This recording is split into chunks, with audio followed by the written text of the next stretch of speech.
हौसला कम ना होगा तेरा तूफानों के सामने। मेहनत को इबादत में बदल कर तो देख, खुद ब खुद हल होंगी जिंदगी की मुश्किलें। तू खामोशी को सवालों में बदल कर तो देख। माना रास्ते कठिन हैं, मुश्किल डगर है, राहों में है कई रोड़े कई अड़चने, मगर ऐसा कब हुआ है कि मिली नहीं मंजिल किसी को। अपने सपनों को जिद में बदल कर तो देख। दोस्तों, आज के इस वीडियो में मैं आपको 4 ऐसी आग लगा देने वाली सक्सेस स्टोरी सुनाने वाला हूँ जो शायद ही आपने पहले सुनी होंगी। मतलब कि आज का ये वीडियो मोटिवेशन के साथ साथ आपके रोंगटे खड़े करने वाला है। So let's start the video. एक लड़का 2 साल का था जब उसका बाप उसे छोड़कर चला गया। वो बचपन से ही अपनी माँ के साथ रहा। छोटी सी उम्र में ही अपने दोस्त को ट्रेन के नीचे कुचलते हुए देखा। इसे बचपन से ही लिखने का बहुत शौक था। जब ये स्कूल में था तो इसने पहली कहानी लिखी। वो पढ़ाई के साथ साथ कहानियाँ लिखने लगा, लेकिन हर जगह रिजेक्शन लेटर्स मिले। लेकिन उसने लिखना नहीं छोड़ा। उसने अपने घर की दीवार पर एक कील लगाकर उन रिजेक्शन लेटर्स को उस पर टांगना शुरू कर दिया। साथ साथ वो अपनी पढ़ाई भी करता रहा। पढ़ाई पूरी होने के बाद जॉब ढूंढने लगा, लेकिन उसे कहीं पर भी जॉब नहीं मिली। इसने कई छोटे मोटे काम किए, लेकिन लिखना फिर भी नहीं छोड़ा। इस बंदे ने लॉन्ड्री रूम में वॉशिंग मशीन को डेस्क बनाकर अपनी पहली नोवेल लिखना शुरू किया। लेकिन कुछ पेज लिखने के बाद उसे लगा कि शायद ये भी लोगों को पसंद नहीं आएगी। उसने उसे उठाकर डस्टबिन में फेंक दिया।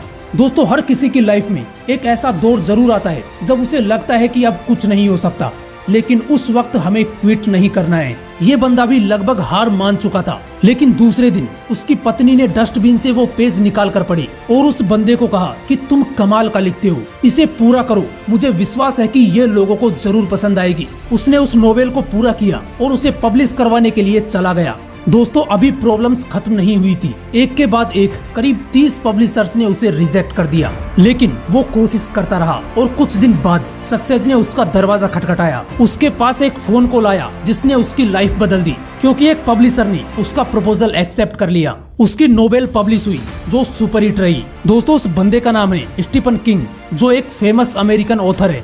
इस बंदे ने टोटल 60 नोवेल लिखी हैं, जिनकी 350 मिलियन से भी ज्यादा कॉपीज बिक चुकी हैं, जिन पर कई फिल्म्स और वेब सीरीज भी बन चुकी हैं। दोस्तों, जिंदगी में कुछ भी हासिल करने के लिए जिद्दी बनकर उसके पीछे दौड़ना पड़ता है। ऐसी ही एक मोटिवेशन से भर देने वाली कहानी है नगलपुरम तमिलनाडु के रहने वाले एक गरीब किसान के बेटे प्रेम की।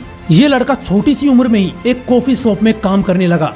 ये लड़का चाहता था कि ये मुंबई जैसे किसी बड़े शहर में जाकर काम करे। एक दिन इसकी मुलाकात एक ऐसे लड़के से हुई जो मुंबई से आया था। 17 साल का प्रेम उस लड़के के साथ मुंबई चला गया, लेकिन मुंबई के बांद्रा रेलवे स्टेशन पर प्रेम उस लड़के से अलग हो गया। उसने उस लड़के को बहुत ढूंढा, लेकिन वो नहीं मिला। प्रेम के लिए वो नया शहर था, ना जेब में पैसे थे, ना किसी को जानता था और ना ही उसे हिंदी आती थी। काफी देर भटकने के बाद उसकी मुलाकात एक ऐसे बंदे से हुई जो तमिल बोलता था। उस बंदे ने प्रेम को बोला कि तुम टेंशन मत लो, मैं तुम्हारा ट्रेन का टिकट बुक करवा देता हूँ, तुम अपने घर चले जाना। लेकिन प्रेम ने उस व्यक्ति को बोला कि मैं अब यही काम करूँगा। 17 साल का वो लड़का काम ढूंढने के लिए इधर उधर भटकता रहा। तब जाकर उसे वहाँ एक बेकरी शॉप में बर्तन धोने का काम मिला। वहाँ काम करने के कुछ दिन बाद वो एक टी शॉप में वेटर का काम करने लगा, जहाँ पर वो अपने अच्छे काम से कस्टमर्स को खुश रखता था, जिससे वो टी शॉप बहुत अच्छा चलने लगा। वहीं पर एक कस्टमर ने उसे ऑफर किया कि हम पार्टनरशिप में टी स्टॉल ओपन करते हैं। प्रेम ने हाँ कहा। बिजनेस की शुरुआत हुई। जब टी स्टॉल अच्छा चलने लगा, अच्छे पैसे आने लगे,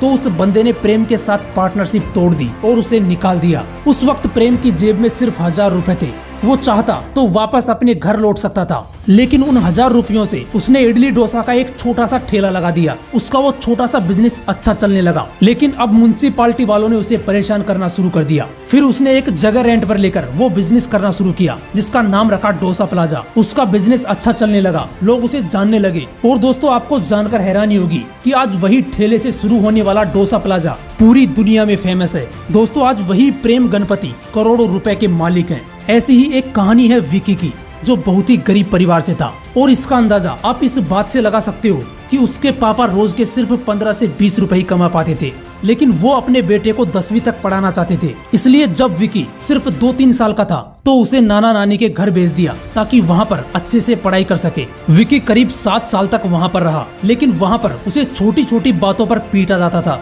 शायद इसीलिए मात्र 11 साल की उम्र में वो घर से भाग गया और दिल्ली चला गया, जहाँ पर कचरा उठाने वाले बच्चों ने इसकी हेल्प की। विक्की ने कई महीनों तक उन बच्चों के साथ कचरा उठाने का काम किया, फिर एक रेस्टोरेंट में बर्तन धोने का काम किया, जहाँ से एक व्यक्ति उसे शेल्टर होम ले गया, जहाँ पर विक्की फिर से स्कूल जाने लगा। 10th कंप्लीट करने के बाद उसे वहीं पर एक पुराना कोडेक का कैमरा मिला, क्योंकि ये बंदा शुरू से ही एक फोटोग्राफर बनना चाहता था। इसलिए उसने उन्नयमान नाम के एक फोटोग्राफर के साथ रहकर अच्छे से फोटोग्राफी सीखी। कई साल मेहनत करने के बाद 2007 में इसने इंडिया हैबिटेट सेंटर में स्ट्रीट ड्रीम नाम से अपनी पहली प्रदर्शनी आयोजित की। वो प्रदर्शनी हिट हो गई और उसके लिए विक्की को विदेशों में बुलाया गया। उसके बाद इस बंदे ने वर्ल्ड वाइड कंपटीशन में हिस्सा लिया, जहां पर दुनिया के 5000 बेस्ट फोटोग्राफर्स ने पार्टिसिपेट किया। और दोस्तों, आपको जानकर हैरानी होगी कि ये बंदा उस लिस्ट में टॉप 4 में था। अब इस बंदे को लोग जानने लगे थे। उसके बाद इसे न्यूयॉर्क बुलाया गया, जहां पर लोग इसकी फोटोग्राफी से काफी इंस्पायर हुए। उसके बाद विक्की ने कभी पीछे मुड़कर नहीं देखा। आज ये बंदा एक इंटरनेशनल फोटोग्राफर है। दोस्तों, आपकी सफलता आपकी सोच पर डिपेंड करती है, आपकी कंडीशन पर नहीं। इतिहास बनाने वाले बुरी से बुरी सिचुएशन से भी निकलकर इतिहास बना जाते हैं। यकीन नहीं होता तो ये कहानी सुनो।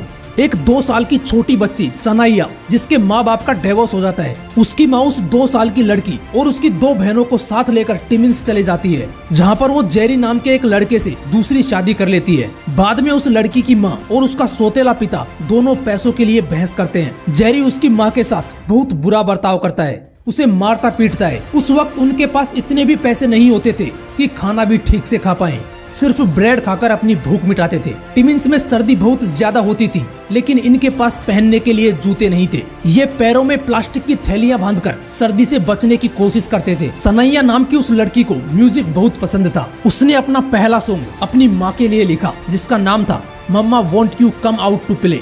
और ये सॉन्ग उसने इसलिए लिखा क्योंकि उस वक्त उसकी माँ बहुत दुखी थी। ऊपर से 2 वक्त का खाना मिल पाए, इसके लिए भी उनके पास पैसे नहीं थे। उस 8 साल की लड़की ने पैसों के लिए बार में सिंगिंग करना शुरू कर दिया। यार, सोचकर देखो कितनी मजबूर थी वो लड़की। उस वक्त क्या हालत रही होगी उसकी। ऊपर से उसके सौतेले पिता उसकी माँ को बहुत मारते, लेकिन 8 साल की सनाइया नम आंखों से अपनी माँ को पिटते हुए देखने के सिवाय कुछ नहीं कर सकती थी। एक दिन सनाइया और उसकी माँ जेरी को छोड़कर टोरंटो चले गए।